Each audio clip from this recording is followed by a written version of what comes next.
When the Walker family moved into their new house on Maplewood Lane, everyone said they were lucky. The neighborhood was peaceful, quiet, the kind of place where neighbors smiled politely, where the lawns were trimmed and the mailboxes polished. The house itself was larger than anything they had owned before: 3 bedrooms, a sunlit porch, wooden floors, and a backyard that smelled of pine and rain. But from the moment Ethan stepped inside, something felt wrong. He didn't know what it was at first. Maybe the smell, a faint dampness, like old paper left in a basement. Maybe the cold draft that brushed past him though all windows were closed. Or maybe the way his mother's footsteps echoed unnaturally long, like the house swallowed every sound. But he said nothing. They had worked hard to buy this place. His parents were excited. He didn't want to ruin the moment. That first night, however, the house introduced itself properly. 1. The first sound. Ethan was unpacking boxes in his room around midnight when he heard breathing. Soft, slow, deep. At first, he assumed it was his younger sister, Lily, sneaking into his room like she always did when she was terrified of something. He turned around, expecting to see her standing at the door. No one was there. The breathing continued, not human breathing, not from lungs. It wasn't coming from outside, nor from upstairs or downstairs. It was coming from the walls. Ethan pressed his ear against the wooden panel. The breath grew louder, clearer. Inhale, exhale, inhale, exhale, almost like the entire house was alive. Ethan jumped back, heart pounding so loudly he could hear the blood rushing in his ears. Probably old pipes, he whispered to himself. But deep inside, he knew pipes didn't breathe. 2. The moving room. On the second day, Lily complained first. "Mom, my window changed." Her mother raised an eyebrow. "What do you mean, changed?" "It moved places. Yesterday it was near my bed. Today it's near the closet." Her parents laughed it off, saying she was confused because everything was still new. But Ethan didn't laugh. Later, when he went to check her room, he noticed something unsettling. The faint outline of a window frame was still visible on the old wall, like it had been sealed or erased overnight. He didn't say anything. He didn't want to sound crazy. 3. The basement that wasn't there. On the third night, around 3 a.m., Ethan heard footsteps downstairs. Slow, dragging, not quick, natural footsteps. These were uneven, like something was pulling its weight across the wooden floor. He grabbed a flashlight and went downstairs, whispering, "Dad, Mom." The footsteps stopped. The house felt colder than usual, so cold his breath fogged in the air. Then he heard it again, breathing, louder than before, as though the house was inhaling him in. He aimed the flashlight at the living room wall, and gasped. A small door had appeared. A door he had never seen before. Square, wooden, covered in dust. He touched it. His fingers froze. The wood felt warm, like skin. Inside, something scratched. Something alive. Something waiting. Ethan stumbled back and ran upstairs. But the next morning, when he brought his parents to show them, the door was gone. The wall was smooth and normal again. His father frowned.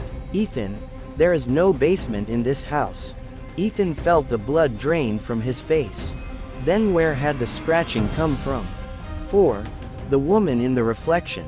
On the 5th night, Lily screamed so loudly the neighbors could hear. When her parents rushed to her room, she was hiding under her blanket, trembling violently. "Lily, what happened?" her mother begged. Lily pointed to her mirror. "She's in there," she whispered, voice shaking. "The woman." "What woman?" "The woman with no eyes." Ethan's heart nearly stopped. He grabbed the mirror and turned it away. But for a fraction of a second, his reflection didn't move with him. It stayed still, smiling. He threw the mirror to the ground, shattering it into glittering pieces. They searched the room. Nothing. No one. But that night, as Ethan lay awake, He could swear he heard a woman's whisper floating through the halls. You shouldn't have broken that. 5. The house that shifted. By now, the entire family felt uneasy in the new house. Doors opened on their own. Lights flickered. Cold spots followed them like invisible shadows. But the worst came when the house began reorganizing itself. One morning, Ethan's room had shrunk by a foot. His closet door was missing. His bed was closer to the wall. Lily's room now had 2 windows, one of which she swore wasn't there the night before. The kitchen floor now sloped slightly downward, as if the house was bending, changing shape. Their mother tried to call a contractor, an electrician, anyone, but every worker who came stepped inside, paused, then left immediately. One muttered under his breath, "I'm not staying in this place." The family was trapped in a house that kept rearranging itself. A house that didn't want them to leave. 6. The house speaks. The 7th night was the worst. Ethan woke up to a deep, thunderous rumbling, like an earthquake trapped under the floorboards. Then came the whispers. Hundreds of voices, hissing, crying, pleading, "Help us. Don't stay. It's hungry." Ethan covered his ears, but the voices were inside his head. He ran to his parents' room and found them awake too, terrified. "The walls are talking," his father whispered. Before Ethan could respond, Lily ran in screaming. "The woman," she cried, "she's in my room. She's crawling out of the wall." They heard it, scratching, nails dragging across wood, something tearing through the plaster. Then Ethan realized, the house wasn't haunted, it was alive, and something inside it wanted out. 7. The truth behind the house. Desperate, Ethan tore through the old papers left by the previous owner, contracts, letters, photographs. And finally, he found it. A news clipping. Maplewood House found to be built over old asylum grounds. Bodies missing. His blood turned to ice. The asylum had burned down 40 years ago. Many inmates disappeared, assumed dead, never found.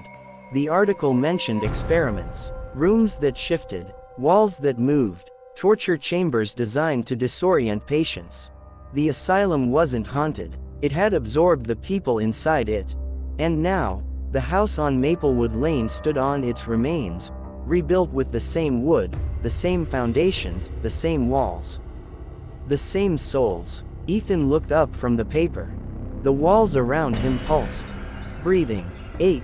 The escape. By the time he reached his family, the house was already sealing itself. Door frames narrowed, windows stretched upward, impossible to reach. The front door folded into the wall like melting wax. "Run!" Ethan shouted. They dashed toward the back exit, but the floor bulged, pushing them backward. The air thickened, like the house was inhaling them. Lily screamed as something cold wrapped around her ankle. A black skeletal hand was emerging from the wall, gripping her tightly. Ethan grabbed her and pulled. The hand tightened. He kicked it with all his strength. Bone cracked. It slid back into the wall. They sprinted. The house roared, an animalistic, shaking growl that rattled the entire structure. They reached the kitchen door, shrinking as they approached. Ethan lunged, grabbed the handle before it vanished completely, and pulled with everything he had. A deafening crack, a cold breath, furious, hit the back of his neck. The door flew open. They stumbled outside, gasping for air. Behind them, the house stood still, silent, waiting. 9. But it wasn't over. 2 days later, movers entered the house to retrieve their belongings. They never came back. Police searched the house. No bodies were found, but the structure had changed again. Rooms warped, doors misplaced, windows vanished. One officer swore he heard a child's whisper from inside the walls. Help! He ran out and never returned. The house still sits there, abandoned. Neighbors say it still breathes at night. And if you walk close enough. If you're new to the channel and enjoy horror stories, make sure to like the video, subscribe, and share it with your friends for more terrifying tales.